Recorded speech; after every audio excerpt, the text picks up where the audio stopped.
Okay guys, this is the first video lecture that you're going to have to watch. It's over chapter 10. We're going to begin it with, chapter 10 is over gases and gas laws. So after you've watched today's video, I will expect you to come back to class next time and understand a few of the basic concepts. I've kind of made a checklist for you, and these would be the things, the topics and concepts that you need to know. If you want to make sure you can check them off. You need to understand the difference between ideal and real gas. The 5 kinetic theory assumptions. Define standard temperature and pressure. And understand the basics between these 4 gas laws. Boyle, Charles, Gay-Lussac, and combined gas laws. With that check off, we'll go ahead and begin the lecture. First off, let's talk about the composition of the Earth's atmosphere. It's a little trivial question, comes up quite frequently on the AP exam. Nitrogen makes up 78% of the atmospheric gases. Oxygen is slightly under 21%, argon less than 1, and a little CO2. There are 6 noble gases that are monatomic: helium, neon, argon, krypton, xenon, and radon. The other gases that are on the periodic table are diatomics: hydrogen gas, nitrogen, oxygen, fluorine, and chlorine gases. The other gases that you need to be familiar with would be those compounds, methane and ammonia gas. I think most everybody in here has got those down by this point.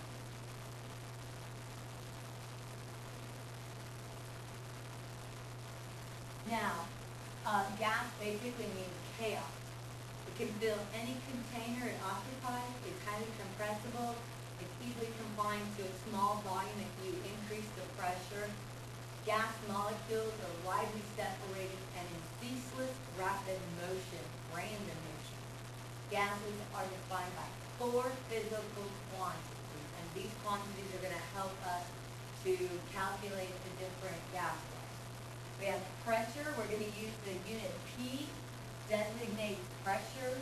The unit L is for a liter, which is the volume constant or variable. T for temperature. And N is for the amount of the gas. The amount we will talk about will be in moles. So if I ask for the amount of a gas, I'm talking about how many moles are designated with an N. The kinetic molecular theory of gases.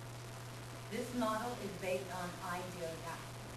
Now let's talk about ideal gases. They're point masses basically. They have no volume, no diameter, and no attraction between the molecules.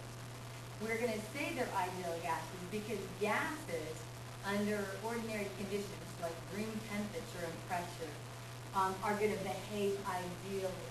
They're not going to have any volume or diameter or attraction between the molecules. So they're going to be acting ideally.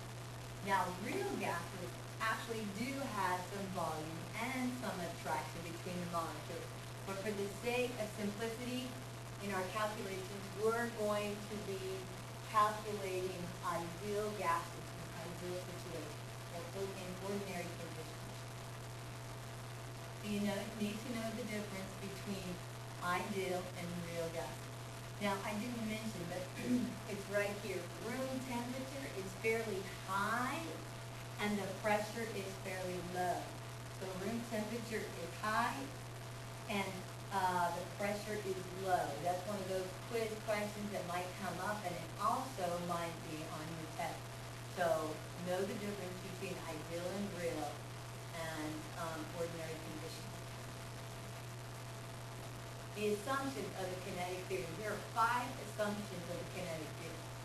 Gas particles do not attract or repel one another because they're far away from each other enough that there's not going to be any attraction or repulsion. Gas, let's say for example, oxygen gas, if I had a liter of it, yes, it would have a volume, but the individual particles have virtually no volume. So if I had a liter of oxygen, obviously that's the volume, but the individual oxygen molecules that make up that liter have virtually no volume. These gas particles are in constant, random, straight line motion. It's kind of like if you went and got those little bouncy balls and you jumped out of a bucket out of them. They would be just all chaos, random, but it'd be straight line motion until it collides with something else. So as long as they're not colliding, it's going to be in a straight line motion. Now these collisions, if they do collide into one another, are called elastic. This means that there's no kinetic energy lost. It can only be transferred between the colliding particles. So that means, yes, one molecule might bump into another gas molecule, and there might be a little transfer, but the overall energy is not lost, okay? Now, kinetic energy. What is kinetic energy? Kinetic energy is the measure of temperature. Temperature is the measure of kinetic energy, isn't it?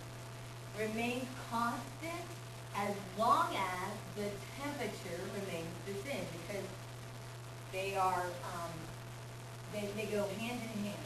Temperature is the measure of the average kinetic energy.